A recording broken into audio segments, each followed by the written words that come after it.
Boa noite. Chamam casa a Macau há 3, 4 ou 5 décadas. Vieram por um ano ou dois, mas acabaram por ficar. A reportagem TDM desta semana dá-lhe a conhecer as histórias de vida de 4 filhos adotivos de Macau, que são também testemunhas privilegiadas dos acontecimentos que fizeram a história recente do território.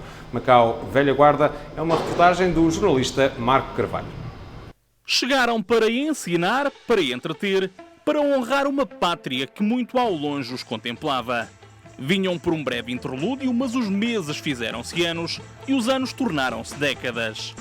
Macau transformou-se e recriou-se, despiu-se de juncos e enfeitou-se de néons, alçou-se sobranceira ao estatuto de rainha do jogo, mas o feitiço que os mantém cativos não se quebrou. Sobreviventes de outras eras e de outra Macau, são a velha guarda dos filhos adotivos do território.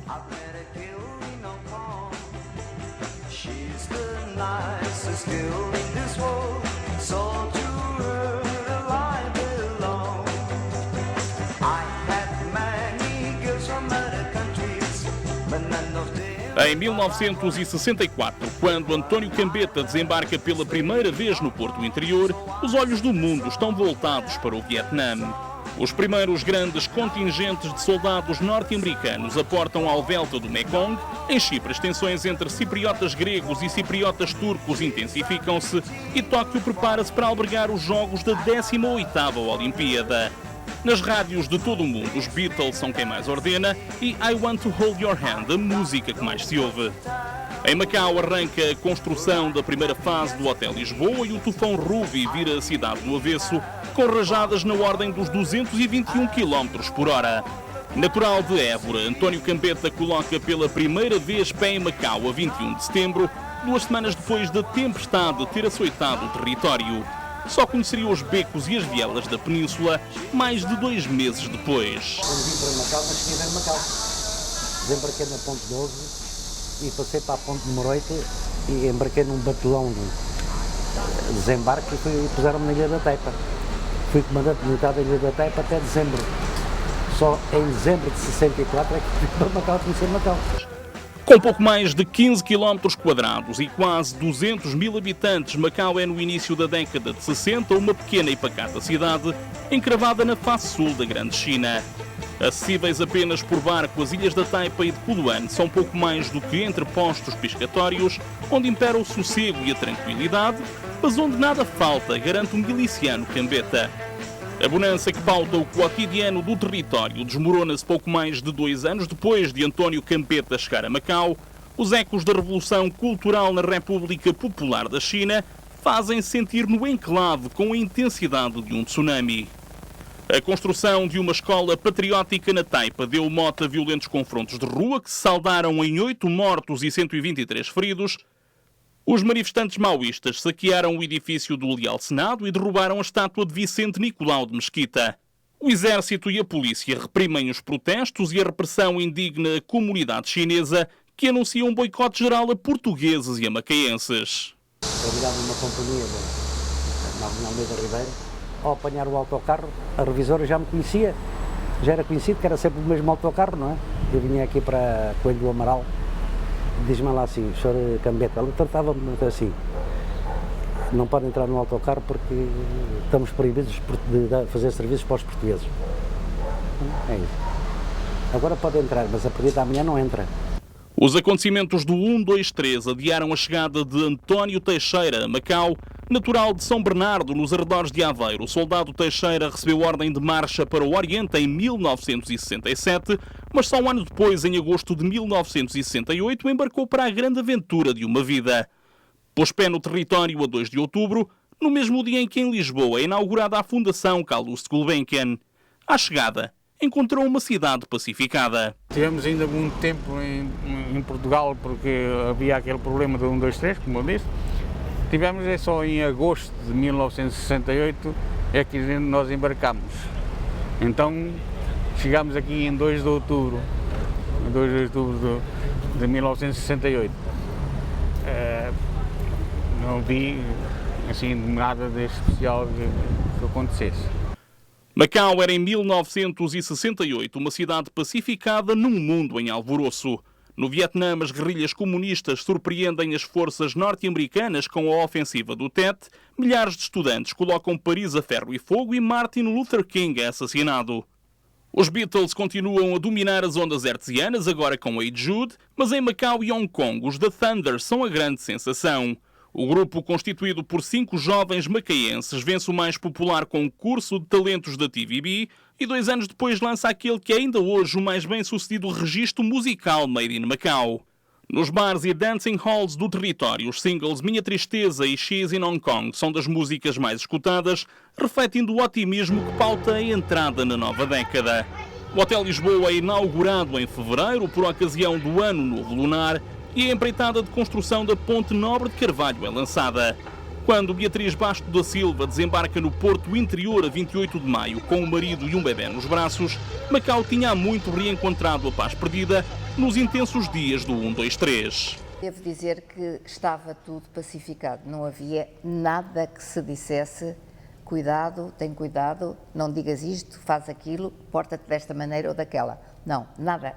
Comércio perfeitamente tranquilo, o convívio tranquilo, as jantaradas anuais do Sr. Owino com a comunidade macaense portuguesa toda junta no Hotel Lisboa. Fora das fronteiras da cidade do Santo Nome de Deus, a guerra civil na Nigéria termina com a capitulação do Biafra, o massacre de Milai gera indignação nos Estados Unidos e nas capitais europeias e a Beatlemania persiste, com Let It Be a dominar os tops. Pequena em tamanho, Macau tem um carisma do tamanho de todo um mundo. Uma simples deslocação às ilhas dá aos residentes da pacata península a oportunidade de fugir à rotina e de tomar o pulso a uma realidade diferente. A tranquilidade e a docilidade dos dias só voltam a ser abaladas a 25 de abril de 1974. Um golpe militar na longínqua Lisboa, capital de um império em insolvência, envolve de novo o território num véu de dúvidas. As interrogações são muitas, mas a revolução acaba por se revelar benéfica para Macau, que conquista a médio prazo uma autonomia inédita. Não foi uma situação, digamos, muito cómoda para nós aqui em Macau, porque como a cidade é pequena, havia uns que estavam mais assustados que outros e isso era um bocado contagioso. Houve gente que chegou a fazer as malas com tudo e levar tudo embora. Mas não se pode dizer que tenha sido uma situação dramática, de maneira alguma. Fiz a festa à Assembleia da coisa legislativa e continuou bem. O Assunção foi um homem-chave naquela altura, aqui em Macau, de assegurarem a estabilidade. E depois tivemos também um bom governador, né? Foi o Garcia Leandro. Depois de 1966, Macau, em termos de sociabilidade, em termos da parte dos chineses em si, houve uma abertura totalmente diferente. Até ali eram mais submersos. E a partir de 1966 os chineses deixaram de ser submersos. Estavam a querer aquilo que eles tinham direitos. Totalmente diferente. Já a partir de 66, já não era 74. O 25 de abril inaugura também um novo paradigma no que toca às motivações de quem chega a Macau. Docente no Instituto Politécnico, Vanessa Amaro investiga desde há 3 anos a forma como a comunidade portuguesa radicada no território se transformou ao longo das últimas 6 décadas. Para o meu trabalho de doutoramento, eu falei com cerca de 60 portugueses que vivem em Macau de diferentes gerações. Pessoas que chegaram na década de 50, na década de 60, as gerações mais recentes, e eu consigo perceber que há um padrão a cada geração. O levantamento, feito ao abrigo de um trabalho de doutoramento na Universidade de Macau, identifica motivações e comportamentos diferentes face a Portugal e à ideia de permanecer no território. Para quem cumpriu o serviço militar no Oriente, Macau era não só sinónimo de uma vida mais desafogada, mas também de maior liberdade, tanto a título político como a título social. Militares que chegaram na década de 50 ou 60 acabaram por ficar em Macau principalmente por 2 motivos. O primeiro é uma noção de liberdade, não é? Portugal vivia uma ditadura, eles tinham em Macau uma sensação de liberdade que não teriam em Portugal. A segunda situação tem a ver com o fato de terem criado cá raízes, terem constituído família, ou com mulheres macaenses ou com mulheres chinesas, e acabaram por prolongar sua estada em Macau. Levava-se uma vida, a vida era difícil. Mas eu nessa altura, no tempo do exército, ganhava bem, nessa altura ganhava 720 patacas, dava para... Era um lorde, digamos assim, aqui em Macau. Depois da saída da tropa, fui trabalhar para os CTTs, para as oficinas de CTTs. E continuei ali na oficina de CTTs como era mecânico. A malta, naquela altura, não tinha muita gente aqui mecânica, toda a gente podia ir reparar os carros. A agilização de meios de transporte e dos meios de comunicação desde o final da década de 70 e início da década de 80 facilitou o contacto com Portugal e fez esquecer os dias em que era necessário esperar horas por uma simples ligação telefónica. Na altura, década de 50 e 60, as comunicações eram muito mais lentas do que são hoje, não é? Então parece que foi havendo um desligamento gradual, natural de certa maneira, não é? De Portugal e das pessoas que conheciam em Portugal. Se deu de forma muito natural também por causa da distância. Não havia telefones fáceis, para fazer um telefonema era preciso marcá-lo de manhã e depois ficar o dia todo à espera até que a telefonista dos Correios nos dizia: é a senhora fulana? Sou, sim senhor, então faz favor de esperar um bocadinho que o seu telefonema está em linha, às 8 ou 9 da noite. Mantenho contato com Portugal, quase diariamente falo com a minha irmã, através das novas tecnologias, o que não acontecia naqueles tempos. Tinha que ir aos Correios, ficar à espera mais de uma hora para fazer uma ligação para Portugal. O estabelecimento de uma maior proximidade emocional com Portugal e a possibilidade de se estabelecer contacto quase imediato com a família que se deixou para trás influenciou a própria posição dos que chegam a Macau nas décadas de 80 e de 90. Quem vem já não vem com a ideia de ficar. O território é sobretudo um trampolim para uma vida mais desafogada. Da geração mais década de 70, 80, 90, final já da administração portuguesa, que eles sempre pensaram em Macau com um certo prazo de validade, é mesmo essa palavra que eu uso, que vinham para Macau com uma ideia de ficar cá por 2, 3 anos no máximo, era o tamanho do contrato que eles tinham na altura. Depois a intenção era sempre regressar a Portugal, era uma experiência nova. A progressiva abertura quer de Macau, quer da República Popular da China contribuem para uma maior internacionalização do território. Ao fim de décadas à sombra da vizinha Hong Kong, Macau ganha um novo fôlego nos anos 80, mercê de um fortalecimento da economia e de uma maior liberalização dos costumes. O optimismo permeia o cotidiano quando Guy Lesquat chega a Macau em 1979. Em Inglaterra, Margaret Thatcher torna-se primeira-ministra, José Eduardo dos Santos assume o poder em Angola e nas rádios Art of Glass dos Blondie faz sucesso. Os têxteis de Macau chegam a todo o mundo, as receitas do jogo são cada vez mais preponderantes e na Taipa entra na reta final a construção do novo hipódromo do território. O frenesim deixa Guy Lesquat entusiasmado, para o francês foi amor à primeira vista. Eu cheguei cá para fazer um show durante 2 meses, em um teatro antigo, que era o Teatro Dom Pedro V, mas depois, com o sucesso e êxito do show, começaram a pedir extensão, e final foram mais de 15 anos. Em 1987, com a assinatura da Declaração Conjunta sobre a questão de Macau entre Portugal e a República Popular da China, o território entra numa nova era. Com a devolução de Macau à soberania chinesa agendada para 19 de dezembro de 1999, a inquietude volta a tomar conta da comunidade portuguesa e são muitos os que não esperam pelo hastear da última bandeira para deixar o território. Português de adoção, macaense de coração, Guy Lesquat regressa à França natal, mas cedo se arrepende do impulso. Voltei à França 6 meses, encontrei um país que não conhecia, porque estava já 15 anos fora, e pronto, nessa altura, depois de 6 meses voltei a Macau e pensei, pronto, essa é a minha terra, e qual que seja o futuro de Macau, eu tenho que adaptar e seguir o caminho de Macau. No seio da comunidade portuguesa, uma única dúvida salta ao espírito: ir ou ficar? A ameaça do fim de uma era alimentava interrogações. Foram muitos os que partiram, mas houve também os que optaram por permanecer. Em qualquer dos casos, o coração falou mais alto. A palavra fim desenhou-se completamente, a letras gordas.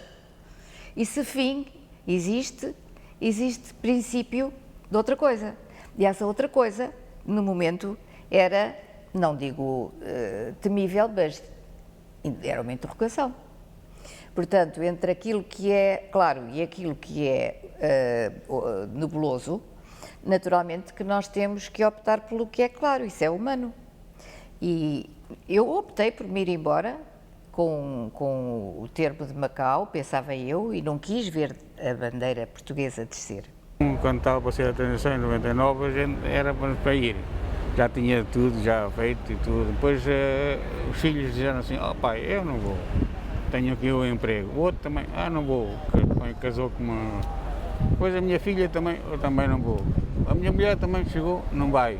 E olha, eu disse, para ser sozinho também não vou. 5 anos bastaram para que as dúvidas que assombravam a comunidade portuguesa se dissipassem e com a liberalização do setor do jogo e o crescimento da economia, Macau voltou a tornar-se apetecível. Houve, digamos, um esvaziamento da comunidade portuguesa em Macau, não é, já nos últimos anos antes da transferência. E depois houve um período também a seguir a transferência em que a comunidade continuou muito reduzida. Algumas pessoas ainda também foram embora porque não estavam a se adaptar a essa nova Macau nos primeiros anos. Depois, só para ir para 2004, 2005, a comunidade começou a rejuvenescer, digamos, com a chegada de novos portugueses a Macau. Os que chegam sobretudo à procura de desafogo económico. Vêm à procura de oportunidades de trabalho e de empregos bem remunerados, mas também da estabilidade emocional que um Portugal em crise deixou de poder oferecer. As gerações mais recentes é uma coisa ainda... vem Macau como um trampolim de lançamento para a sua vida profissional. Macau abre as portas, por exemplo, para o primeiro emprego, para alguma experiência profissional que não teriam oportunidade de ter em Portugal, por causa da situação que o país vive agora. Então eles vêm também para Macau com essa ideia de que 2, 3 anos e eu vou para outro lugar, não necessariamente Portugal, mas outro lugar na Ásia ou na Europa. Mas depois também acabam por ficar porque Macau também lhes dá uma vida com... Os que chamam Casa Macau há 30, 40 e 50 anos orgulham-se da prosperidade económica que o território alcançou, mas recordam com mágoa uma cidade que já não existe. Uma Macau pacata, mas ainda assim vibrante, um território pequeno que conservava em si um cosmopolitismo raro, em dias que deixam saudades. Macau antigo, como a gente encontra, era bonito, está bem? E agora a gente encontra estes prédios aqui, já não é aquele Macau que a gente conheceu. As casas eram todas aquelas casas tipo coloniais, outras tipicamente chinesas. As pessoas dormiam ainda em burros à porta das casas, que não havia ar-condicionado, as ventoinhas não eram baratas. Era uma vida diferente, uma vida pacata. O lugar que eu gostava mais era o Clube de Macau. O Clube de Macau era contíguo com o Teatro Dom Pedro V e nós fazíamos os ensaios, vamos lá beber um chá, depois a gente voltava lá, tínhamos um jantar e havia lá uma confraternização com toda a gente de Macau que vinha lá para jogar póquer, para jogar bridge no Clube de Macau, era uma coisa que... Pronto, esse tenho saudade. Eu tenho saudades de mim naquele tempo. Tenho saudades de pegar nos filhos e deles confiarem em nós sem precisarem de lutar pela vida e de nós podermos dar resposta às suas necessidades. Tenho saudades de visitar o avô e de ele me falar, de me contar muitas coisas. Saudades do avô. E tenho saudades da casa que nós tínhamos, que era uma casa espaçosa, onde nós pagávamos uma renda execuível e onde vivíamos sem nos atropelarmos uns aos outros. Macau, velha guarda. A reportagem TDM volta na próxima sexta-feira. Tenham uma boa noite e uma boa semana.